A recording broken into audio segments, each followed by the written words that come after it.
Welcome to the Gay Buddhist Forum, where teachers from all schools of Buddhism offer their perspectives on the Dharma and its application in modern times, especially for LGBTQI audiences. These talks are offered freely to the world and made possible by appreciative listeners. If you would like to support our efforts to share the Dharma with underserved audiences, please visit gaybuddhist.org.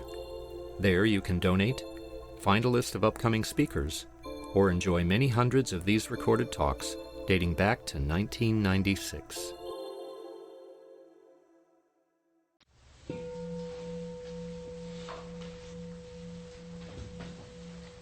Welcome back. Next we go around and say our names. I'll start. I'm George. Jason. Grisha. Brian. Zach. David. Pavel. My name is Cass. Don. Paul. Bob.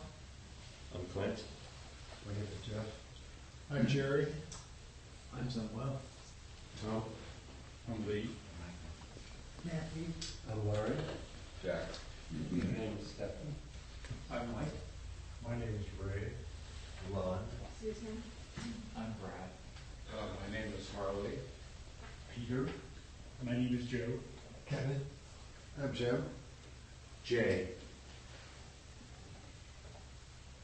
I'm Kay. My name's Christian. Ernie. I'm Jason. And I'm going to introduce our speaker. Since I find the bio here. Our speaker is Alistair Shanks. Alistair Shanks has been a dedicated practitioner and teacher of the Daoist internal martial arts for over 20 years. Since 2008, he has been an adjunct faculty member at the American College of Traditional Chinese Medicine, CHS, where he teaches Tai Chi. Alistair was a volunteer with Zen Hospice Project from 2004 to 2014 and was hired to serve as the volunteer project manager in 2016. His other volunteer work includes working as a Buddhist chaplain at the San Francisco General Hospital and leading meditation sessions for inmates in the San Francisco County Jail. Alistair has a degree in philosophy and religion from San Francisco State and a master's in Buddhist chaplaincy from the Graduate Theological Union in Berkeley. In his spare time, he plays with San Francisco legendary hardcore polka band, Polka Side. Welcome, Alistair. Thank you. Perhaps I should add an update that the polka side is no longer playing. Thank you. I'm delighted to be back here. When I try to choose a topic whenever I give a talk, I always look to find something that is really alive for me, something that I'm exploring myself, something that's up in my practice, something that's juicy. And so the subject of my talk today is, why do we practice? And in putting this talk together, I've had a more difficult time than usual trying to kind of get a grasp of it. And so what I kept encountering, I think, was just more questions. And that's actually a good thing. As Rilke says, that we should keep the questions, and someday we may find that we live our way into the answers. So one of the things that I realize when talking about something like why do we practice is that it's a very personal thing. And we each have our own reasons for doing it. But I suspect that there's a lot of commonality. And I also would like to make a distinction between the more everyday, relative, conditioned reasons that we may practice to be a better person, to be calmer, to be kinder, things of that nature. And something that is actually deeper, something that draws us that we may not be fully aware of. And so I think that that's an important distinction to keep in mind when we explore these questions. And I think that keeping the question of why we practice is a good one to revisit periodically, to keep in the back of our minds. Trungpa Rinpoche said that the ideal spiritual journey needs the balance of gloriousness and wretchedness. What does that mean? Gloriousness and wretchedness. The way I interpret that is that we need the gloriousness, the joy, the nourishment of positive experiences to motivate us, to keep us going. And we need the wretchedness also to motivate us, because if we didn't have suffering, we might not have the desire to do anything. And there is a teaching in Buddhism about the 6 realms. And these are the 6 realms of existence, modes of existence. And they can be seen literally or they can be seen metaphorically. But they're essentially the Deva realm, which is, sort of godlike beings who are contented all the time. There are the Asura realm, which are like these titans. They're sort of like gods, but they're angry and jealous and envious and aggressive. But also there is the animal realm and the human realm. Now the human realm is the only realm out of all of the 6 realms that has the requisite balance between suffering and joy, suffering and happiness. And that the human realm is considered to be the ideal realm for enlightenment. That this is where we can practice. This is the opportunity to practice. So a balance of gloriousness and wretchedness, and I think probably we all know what that feels like. In putting this talk together, I also noticed that I've referenced a lot of Zen teachings, and for context, my own practice is Vipassana. I come from the Theravada tradition. That's what I first started practicing, and it's still my primary practice. But I have spent a considerable amount of time with Zen teachers and studied Zen too. And I find both traditions to be very complementary. And so I hope that will be of interest to you too. In the Zen tradition, there is a practice called the way-seeking mind talk. And this is something that teachers will give often at the beginning of a sesshin or a practice period as a way of illuminating what it is that brings us to practice, essentially. How did we come here? How did this happen? So I think of the way-seeking mind as an exploration of what brings us to this deeper, this search for something deeper. And the way-seeking mind may arise in childhood. And I think that if you reflect on what has brought you here, what brought you to this practice, that if you start looking back further and further back in your life, you can probably find things, maybe all the way back into your early childhood, where you just had a sense, you knew that there was something bigger, mysterious, deeper, something that you were aware of but couldn't articulate, something that you wanted to contact, something that seemed important. The actual literal translation of way-seeking mind is actually being aware of the path. So we all have a story. We all have a way-seeking mind story of how we came here.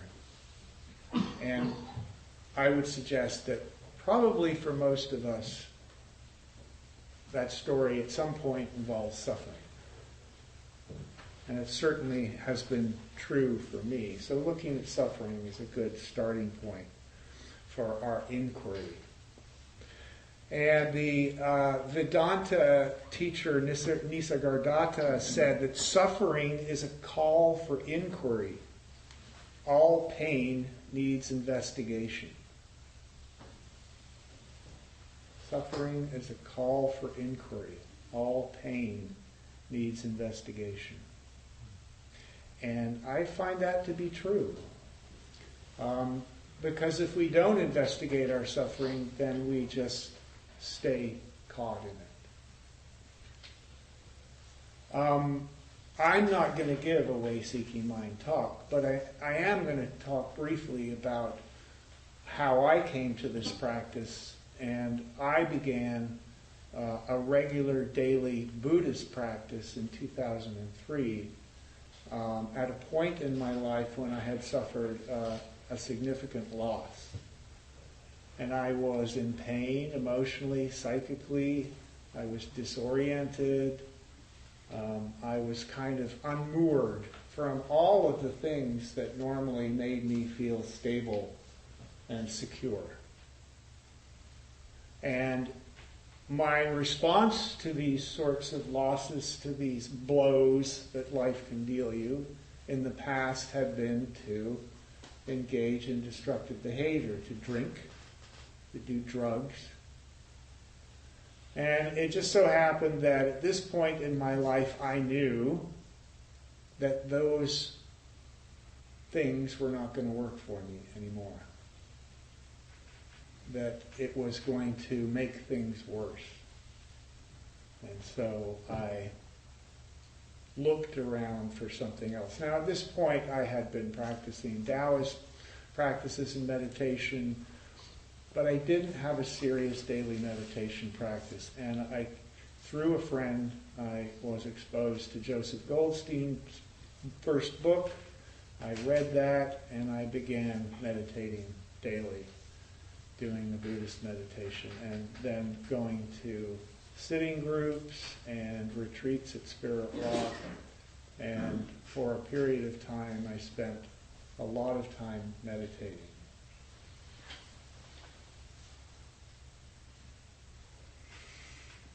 But there was something about my suffering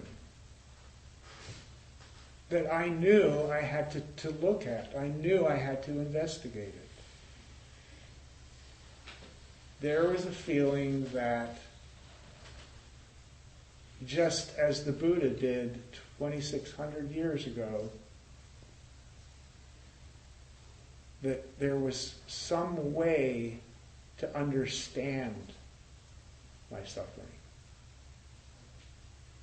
And I think, again, for many of us, that's a significant reason that we practice, is to understand, why do we suffer? Why does my mind do this to me? And it often feels like that. It often feels like my mind is doing things to me. It's kind of a helpful practice sometimes to see your mind as somebody else. Like, who is that guy, and why does he keep negging on me? What's he doing? But our minds are the cause of a lot of our suffering. There's no question. But we are going to have a lot of time after this to have a dialogue, because I really want to hear from everybody about what your experiences are. I don't want to assume that my experiences are the same, or that there's only one perspective.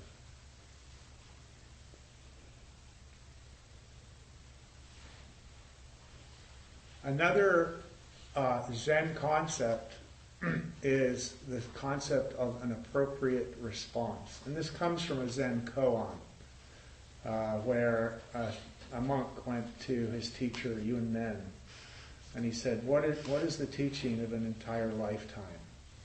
And Yun Men replied, an appropriate response. Now, as most koans are, there's just so much there that you can kind of get confused about or try to figure out. But I like the idea of an appropriate response. One of my responses to my suffering is that when I began studying Buddhism and practicing regularly, it became apparent to me pretty quickly that there had to be something more than sitting on the cushion. And the teachings of Buddhism are beautiful and speak so eloquently about compassion and interdependence and Sangha. And I thought to myself, well, okay, sure, I'd like to be enlightened, but then what? What happens then? And so what I realized is that teachings in compassion really didn't amount to much if I didn't do something in the world. And this is what brought me to hospice service.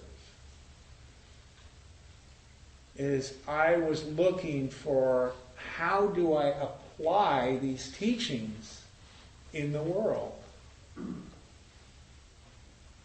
I mean, it's fine to sit on a cushion, it's fine to meditate, this is a wonderful thing to do, but then you get up, and then what? It's like Jack Kornfield wrote a book called After the Ecstasy, the Laundry. Right? We live, no matter how much we may have wonderful experiences in meditation and how many insights we have, we still have to get up and pay the bills and go to work and interact with our significant others, our families, our children, our parents, our work colleagues. So how do we make that step?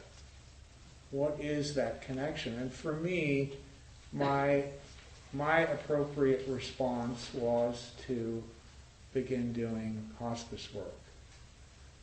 And it's certainly not the only way. There's so many different ways that you can do this, but this was the idea of applying the teachings in a real manner in the world.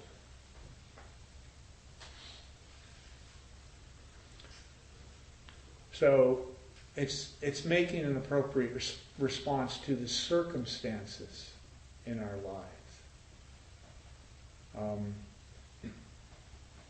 So some of the questions that come up around this idea of an appropriate response is, how do we use our particular gifts, your particular gifts and interests to respond to the world, to respond to the joy and the sadness that we encounter? How do we use those gifts? How do we engage others in the world? Again, I mean, I can sit on a cushion for 2 hours a day and meditate and get up and be a real dick in the world. Right? I personally have issues with impatience. I will admit it. So if I'm in line at an ice cream shop or a deli and somebody's there just trying to decide what to have, even though they've been waiting in line for 15 minutes, I get impatient and aggravated. So how do I navigate that? How do I become that person? How do I embrace that without indulging my aggression, but also without repressing it, without doing a spiritual bypass where I just say, oh, I'm fine. I'm a Buddhist. It doesn't bother me. Now, that's not helpful because we have to embrace everything. Now, how do we find the patience to sit and be present, to sit with that discomfort? How do we be kind to each other? I've spoken about this here before. Actually, I also have an issue with driving. I'm an impatient driver. It's a very, very challenging practice. And I've made it a practice to try to be a kinder driver, to send metta to other drivers, to let people in even when they're in the process of forcing their way in front of me. So just basically being mindful of the causes and conditions of our lives and finding ways to work with that. So spiritual practice is often referred to as a journey or a path. And, the most common goal of that path or the end destination is enlightenment or awakening or liberation. And I can say that, in terms of why I practice, that it's changed and over the years. And that when I began my practice, as I noted, it was a response to suffering. I was deep in it, and I've got to do something. Then, as I became more practiced and more familiar with the teachings of Buddhism, I wanted to be enlightened. That was it. I was, full on for enlightenment. Well, I've kind of dropped that now, and I'm satisfied with being a better person, with being wiser, kinder, more insightful, more patient. But I'm also struck by the fact that Buddhism has the two wings of wisdom and compassion. And the word wisdom is a tricky one, so I prefer to interpret wisdom as clear seeing, or seeing things as they are. I don't know about all of you in this room, but I have the sense all the time, in my life, in relationship, just trying to figure things out, that I'm not always seeing things clearly, that I'm missing something, that I have a blind spot, that I'm not kind to my partner because there's something I'm missing. So I like this idea of clear seeing, of seeing things as they are.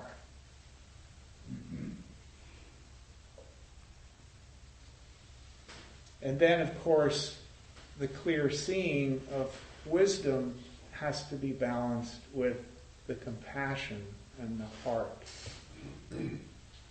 And both of those things are necessary. So the spiritual path or the spiritual journey is a seeking. What are we seeking?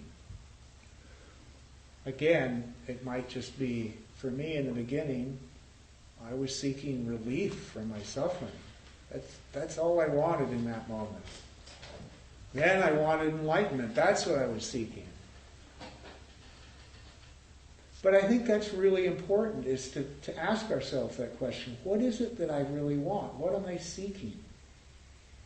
Because the why of our practice is going to impact the how.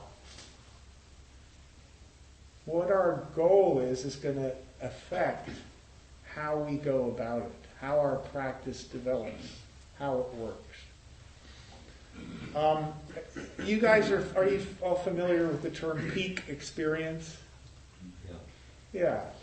So peak experience is just, it happens in meditation, it happens in, hallucinogenic drugs, mushrooms, LSD, where you're just like you think you see something really clearly, it's some great insight, or in meditation it's just you have this incredible opening, you feel the barriers dissolving, you feel a sense of connection. And peak experiences are important. They're these moments of insight. One of the drawbacks to peak experiences is that if we have a peak experience, what happens the next time we sit down to meditate? We want to have it again. And that automatically puts us in the wrong frame of mind, because when we meditate, we want to be exactly where we are, not trying to be somewhere else. So what is it that we're seeking? If I sit down, and I know I have done this. I've done this so many times, and I've sat down and I want to get back to that same place. That felt so good. That feeling of space and peace, or that heart opening where I just felt completely tender and in love with everybody. One of the most helpful things a teacher ever said to me when I was going through at a long retreat once, was I had one of these big heart openings and just felt in love with everybody and just completely at one with everything. And then the next day, I was right back to judging people in the dining hall. And I went to my teacher for my interview and I said, "What happened? What did I do wrong?" And he said, "The heart opens and closes. It's just a cycle like everything else. The heart opens and closes." So it's human nature for us to want to relive an experience like that, to regain a sense of insight or love or peace. But it's not necessarily helpful for our practice. So what is the imagined destination of our path or journey? Again, I would suggest it changes from year to year, maybe even from day to day. What do we imagine enlightenment is? I know I had all kinds of ideas. I don't know if any of them were very realistic.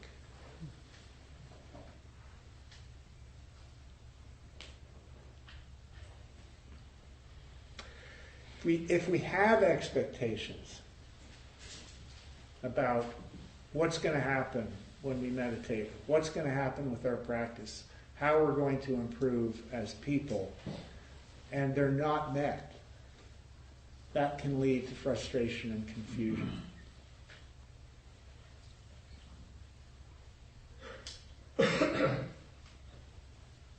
Has anybody ever judged themselves for being a bad meditator?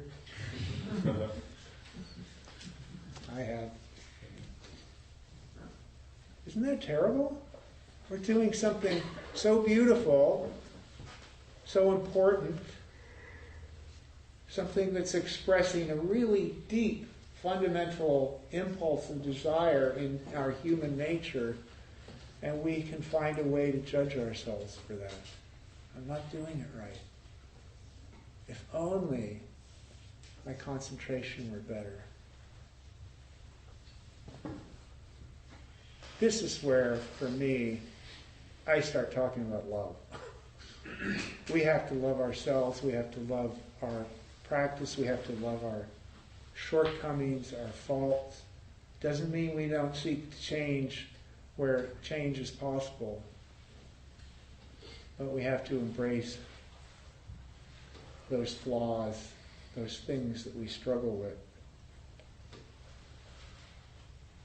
So what are the reasons that we meditate? So some of the everyday sort of conditional reasons, again, the first one in my mind, reduce suffering.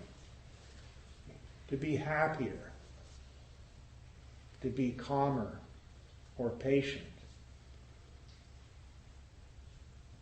to experience peace. I think that fundamentally what we all crave is a sense of peace. Our minds can torment us. And when we get to that place where our minds maybe shut up for a second, suddenly we go, oh. And I think everybody, pretty much every human being has had an experience like that. Most commonly in nature. You go out and you're in the woods, or you look at a mountain lake or a beautiful sunset. There's that moment where the mind just kind of stops. And this is a kind of peak experience too. Oh, look at that. And suddenly the self is not there anymore.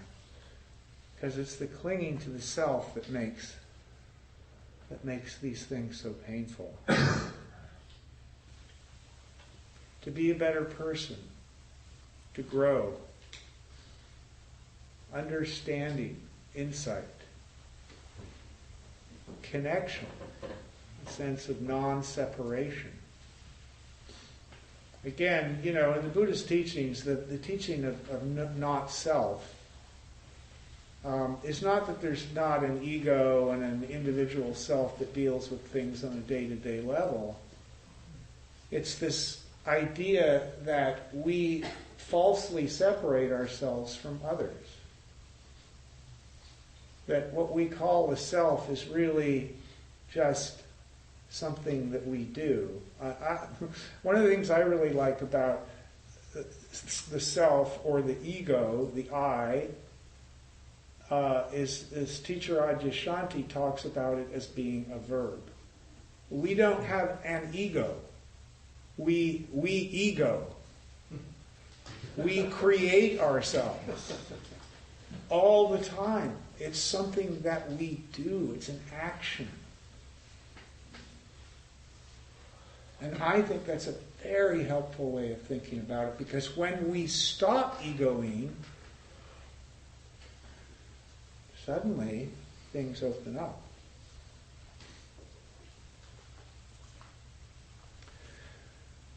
I also think it's important that meditation is wonderful. It's a wonderful practice. It's a great anchor. But there are some people for whom meditation doesn't work so well. I have a friend like that. She's a chaplain, a Buddhist chaplain.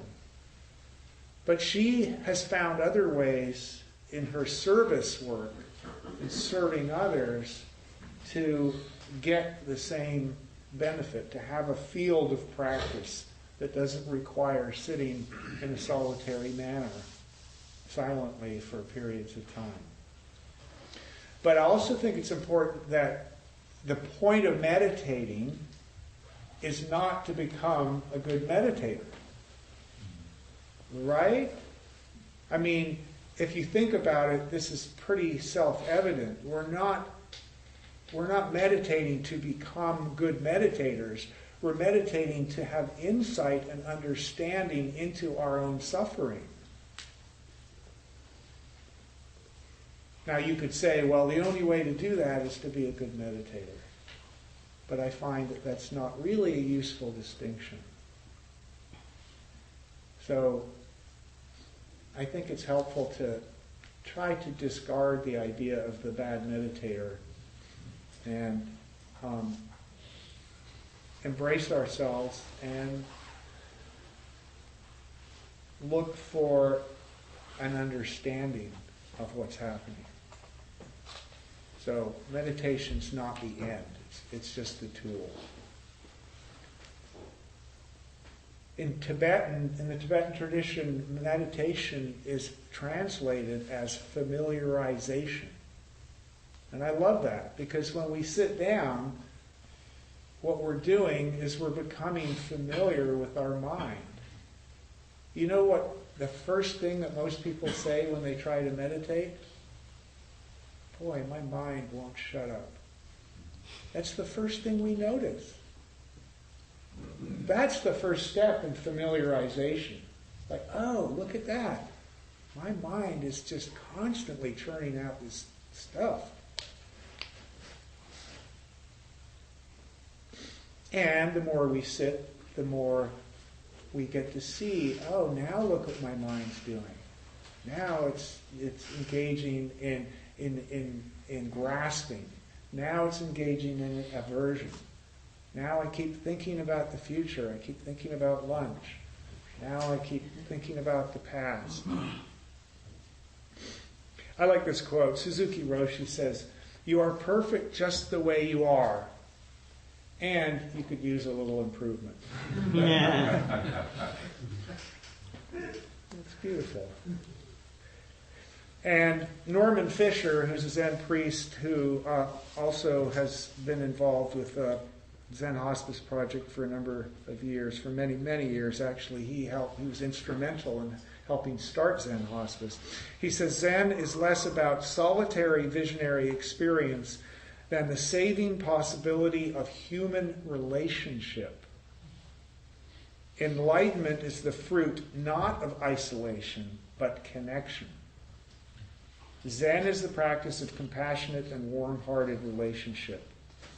And so that gets back to my point about meditation and how, the reason we practice is not to be good meditators. The reason we practice is so that we can engage the world in ways that are beneficial to ourselves and others, ways that express love and compassion and connection as opposed to aggression and impatience. Okay, I just want to share one other thing with you, I think, before we open this up. I had the, do you know who Frank Ostaseski is? Sure. Yeah, okay, so for those of you who don't, Frank Ostaseski was the co-founding executive director of Zen Hospice Project and ran it for many years and is an amazing teacher and figure in the local Zen community and in end-of-life care. He's internationally known. And he recently had a stroke. And then he had several additional strokes, and so he's been in and out of the hospital. And I had the very good fortune of seeing him speak on Friday night at Vinnie Ferraro's Sangha in the Mission.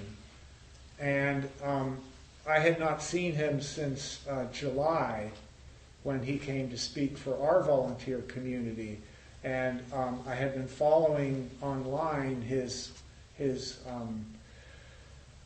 journey through the healthcare system and his health struggles, but this was the first time I'd had a chance to see him in person. And the fact that he is now out there teaching is really quite remarkable.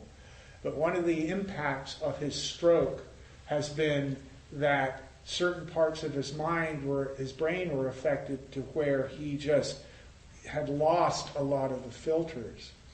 And so he has had this experience of his mind being aware of what's going on with his brain.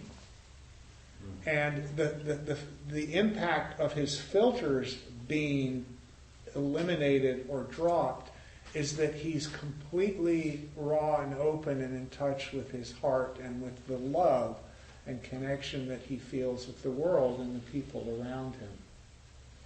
And I can say in all honesty, I've never heard a talk like he gave on Friday night. It was truly remarkable, and it was remarkable for the way in which his presence and how he was speaking, and the fact that he was so emotionally available and tearing up at various points. And so there was this degree of vulnerability.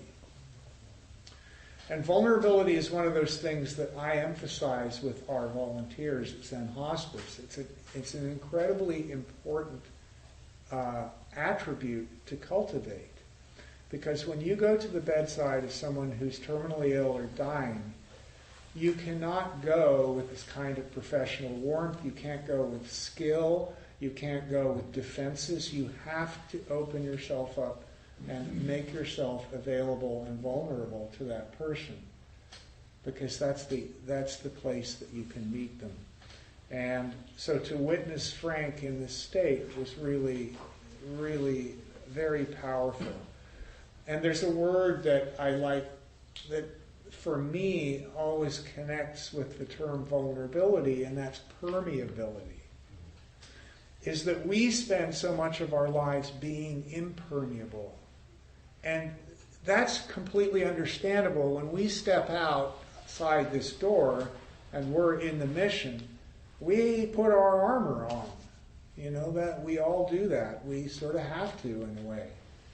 But permeability, to me, suggests this ability to receive and to have an outflow and an inflow with the world and the people around us that I think is really important. So one of the things Frank said is, mostly I have been learning through vulnerability. It is the most human quality I know. Through vulnerability, we allow all the beauty and horror of the world to impress itself on our souls, on our consciousness. So another thing that Frank talked about was his loss of his sense of self and identity. And of course, if you read the Buddhist teachings, if you're familiar with them, you know that being able to see through this very solidified sense of self is core to the idea of enlightenment. And he said that he's not able to, if somebody says, well, you know, next week we're going to do this on Sunday and then we're going to book you for this, this, and this, he says that stuff doesn't land for him. It doesn't make any sense to him. His mind no longer functions in that linear way. So the only thing that's left for him is just this sense of openness. So his identity is, you know, he says it's starting to come back, but he's been in this place where his identity has just kind of almost dissolved.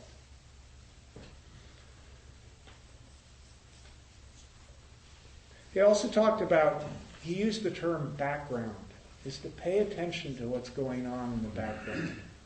And by that I mean, when we look at our lives, when our minds are active and busy, when we're suffering, there's all this stuff on our mind screen, right? And we're all in here. But if we sort of go back, like, what's behind all of this? What's the background? He described it as something black and very peaceful. I've experienced something similar, but in a different way. But the background is the ground of our consciousness. It's the silence that holds the sound. It's the space that holds the material world. And so he talked a lot about this background. And one of the practices that I developed fairly recently for myself, when I found myself in that churning mindset, you know, where the mind just is working something, and it doesn't matter what it is, but it's something that's usually kind of causing some kind of distress, is that I would, and oftentimes that would happen when I'm driving. I unfortunately drive a lot in my life. And so when I'm driving, I let my mind do what it does, and sometimes that can be very unpleasant. But what I started doing is I started going, well, what else is here?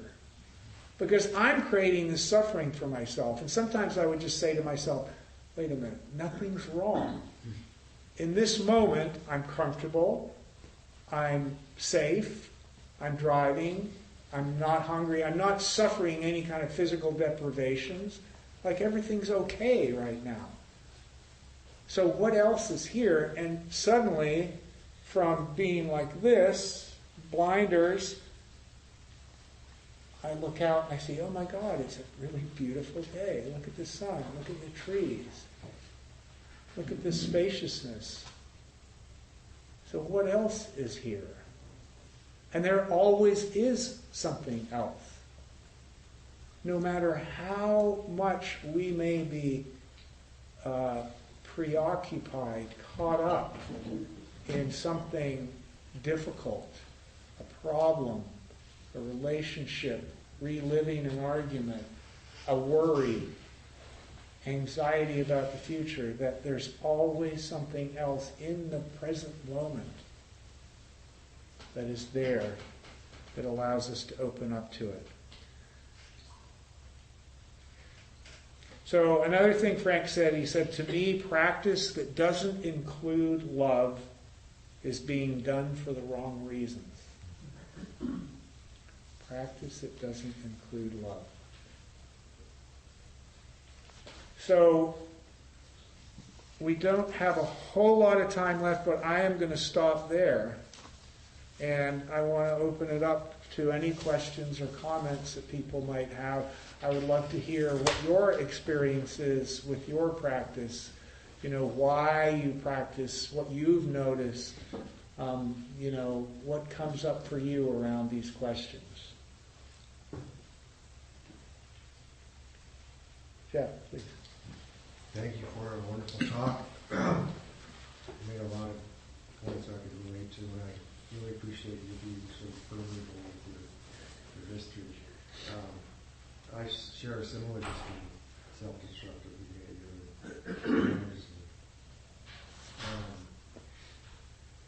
I agree that the suffering really, really drove me to look deeper and connect with more,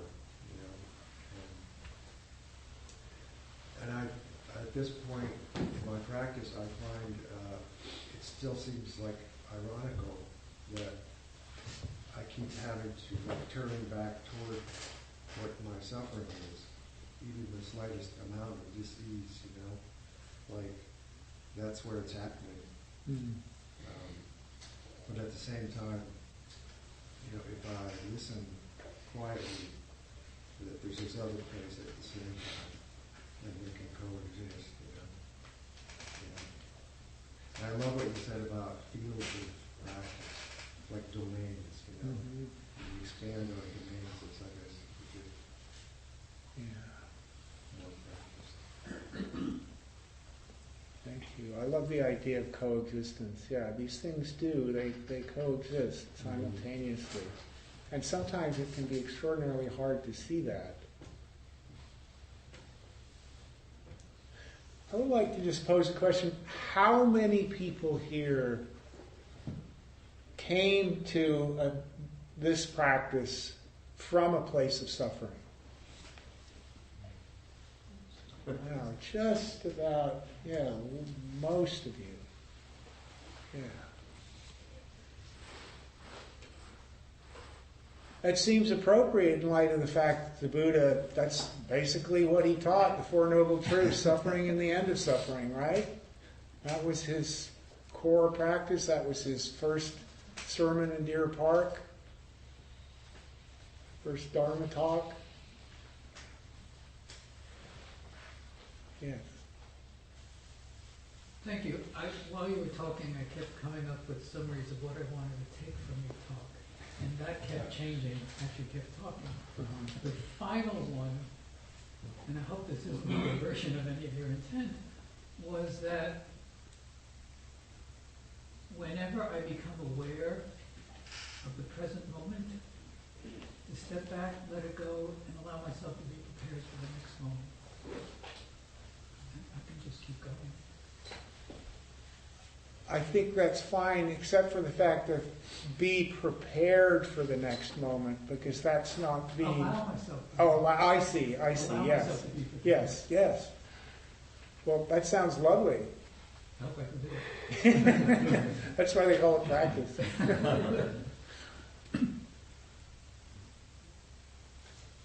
Yes, please. So when you talked about meditation and your mind being someplace else, and I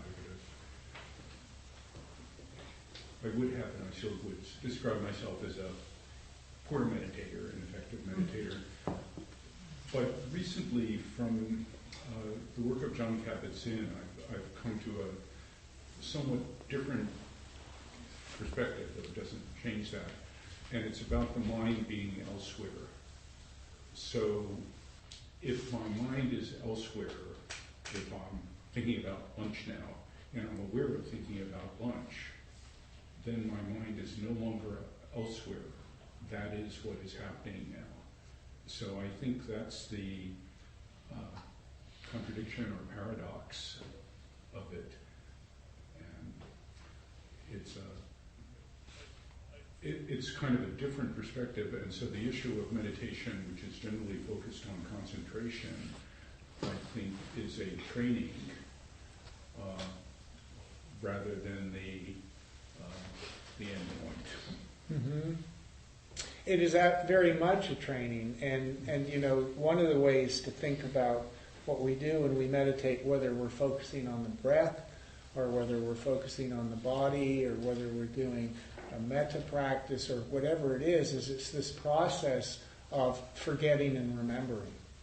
So when we think about lunch, there may be a moment of forgetting where we start really thinking about lunch, and then we go, oh, I'm thinking about lunch. Yes. That's the remembering. And one of the things that a teacher said to me that I really love is he said, no moment of mindfulness is wasteful, wasted. Every moment of mindfulness counts. And, you know, one of the metaphors you can use is that it's, or analogies, is it's like exercising. You know, it's your mind in this sense is a conditioned artifact. And if you constantly train your mind when it gets distracted to remember to come back, then it's like you're building a muscle. Each moment, every time you notice that you have wandered, your mind has wandered, you've forgotten, and you remember to come back, that's a moment where you're strengthening your ability to be present in each moment. So just one more moment for a moment. So the other piece that I think relates to that is Stephen Levine's work on pain, in which he contends that what we try to do is make it go away, ignore it, distract ourselves, is just the wrong thing to do. Rather, it's to become aware of its nature, its color, its vibration, and so forth. And I discovered that I do it very effectively. When I do that, it's no longer pain. Mm-hmm. It's just what's happening. Mm-hmm. Yeah. And so that's awareness. Mm-hmm. Yeah, well, one of the things I've noticed about pain is that when I have pain, let's say if I'm sitting in meditation for a long period of time, and I have pain in my knee or my back or something, is that what's the first thing that happens when we encounter pain? Resist. We tense up, we resist. And it's that resistance, the second arrow, so to speak, that really creates issues and problems. What you're talking about is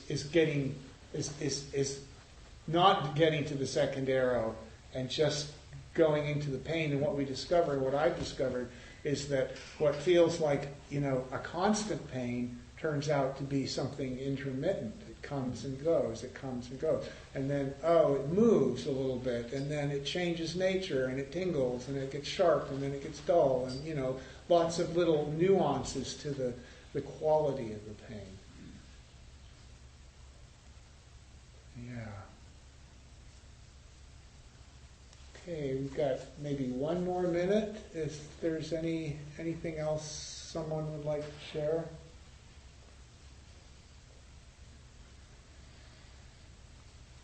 Okay, I think I'd like to read a poem to end, if you don't mind.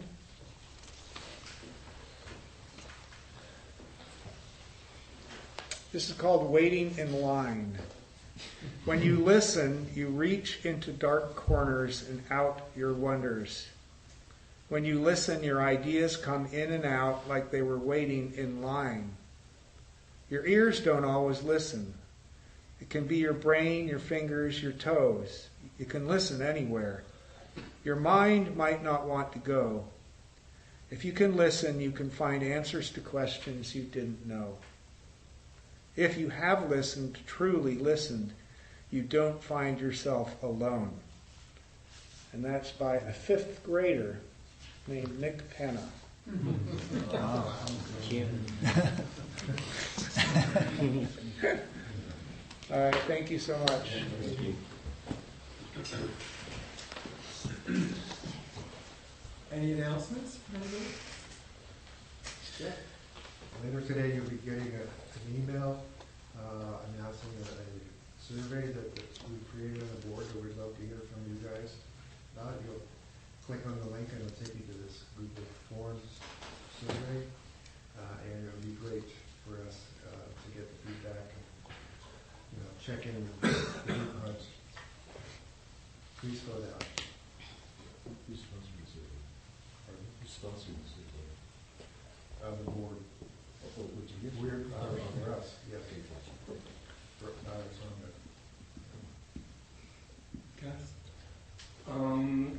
the. 2 weeks from now, there'll be a memorial service for Hal Hershey. There's a flyer out here. It's at the Columbarium here in San Francisco. His husband, Don, asked if anybody has photos of him at GVF. He'd like to include them as part of the memorial. And next week, the programming committee had a severe lapse in judgment. They're bringing back the Sisters of Perpetual. The topic is going to be fuck coping, reclaiming liberation in a time of mindfulness.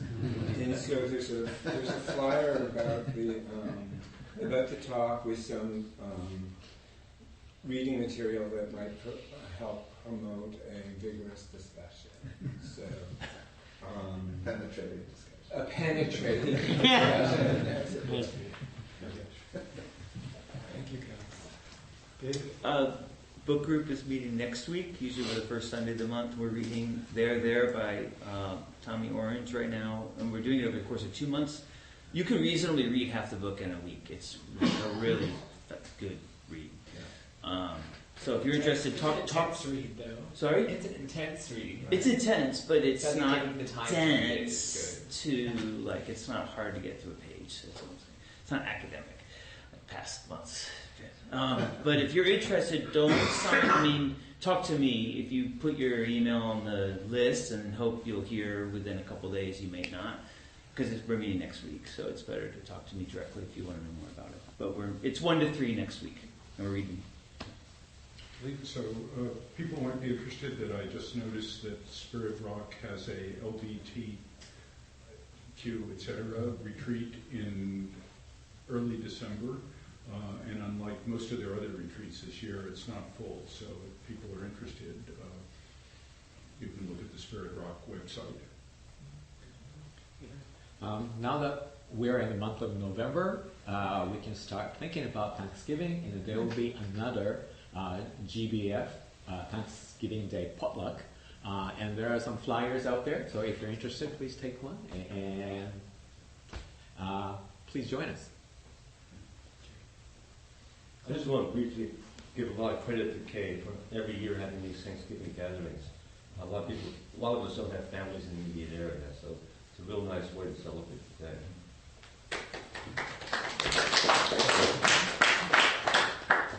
Anyone else? I meant to mention this last week. This is really small. The week before last week, somebody left a copy of the agenda for the Vajrapani retreat. I didn't know if they had wanted to keep it. I don't know why they left it here. I have it with me today. If that sounds familiar to you, that if you're missing such an agenda, I'm quite willing to give it up to you. Thank you. Just an idea based on what Cass was saying about we didn't have very many pictures of how at the Sangha. Do we ever do an occasional group photo just for fun? We should. Should we? Maybe once a month or something. Maybe during. We do it once a month. We do it on the retreat, but we haven't done it. That was a picture taken at the retreat. Yeah. But that excludes people who didn't go on the That's it certainly does. Who's the host today? Me. Double duty, facilitator and host today. There are apples out there. It is apple season. They're organic from Rainbow. I was afraid I didn't get enough. It's just a big group, but there's 40 apples. There's 37 of us, so an apple each, please. They're all different colors. They're organic from Rainbow. I'll be coming around the Dana Bowl. Dana means generosity, and we usually ask for $10 to $20 to help support the Sangha. We have to rent this beautiful space, and we have Clint does a dinner at Larkin Street, and we have a newsletter. And if you want to be on our mailing list, there's a sign-up sheet on the credenza out there. I think there's a flyer still about Hal's memorial, which is coming up as well.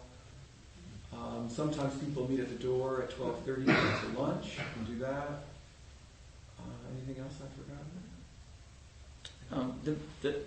The list isn't to receive the newsletter. No. The list is to be on a directory. On an email list, yes. It's not an email list. It's to be on a directory. Okay. Which is sent out Thank once you. a year so people can contact one another. Well, actually, it is Quarterly. It is, the directory is twice a year. Oh, And okay. the email list actually is used for contacting members. For example, the email list will be used today to send an email to people about this survey. So but we do have two email lists. There's one for the Yahoo group, and there's the other one that I maintain. So. And the Yahoo group is for announcements, like weekly announcements. And if you want to do that, you can go to the GBF website, and there's a place to go in there and get on that list. Thank you for clarifying all that. Anything else? I guess we can gather in a circle.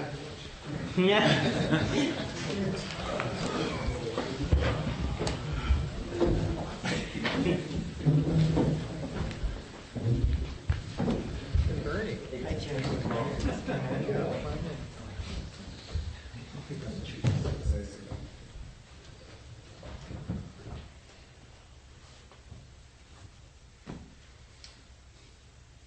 By the power and truth of this practice, may all beings have happiness and the causes of happiness.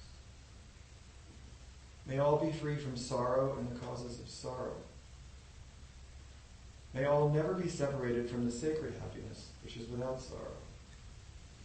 And may all live in equanimity, without too much attachment or too much aversion, believing in the equality of all that lives.